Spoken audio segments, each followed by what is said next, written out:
आजिका देखुन बढ़िया मौसम होता आउ वर्षा भी होता तो वर्षा मासे किसी नॉनवेज खाइबार लगी मन लगसी एंता वर्षा पागरे आउ आज वेडनेसडे भी थिला तो आज काना होता आमर घरे चलून देखामी।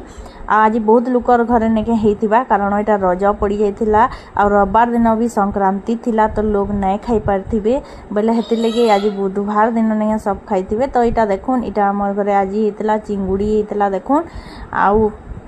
चिंगुड़ी कहा कहा के पसंद जे कहबे मते तो बहुत पसंद मुई चिंगड़ी बहुत खाएसी आउ आमर बाबू माने बड़ बाबू भी नेगा चिंगुड़ी खाएसी बाकी तार बापा नहीं खन चिंगुड़ी ताकू पसंद नहीं लगे आउ आमे नेगा दुही मापो चिंगड़ी खाएसु बेले नेगा एटा देखुन चिंगुड़ी केंता मस्त दिसुचे देखुन पूरा कलर आउ पूरा एक्चुअली आमर याडे नेगा जाड़ा भी रंधासी आलू दियासी तो आलू टिके देइकरी मुई एटा चिंगुड़ी रांधी थिली। तो देखुन आपण माने केंता दिसुचे लुकटा आउ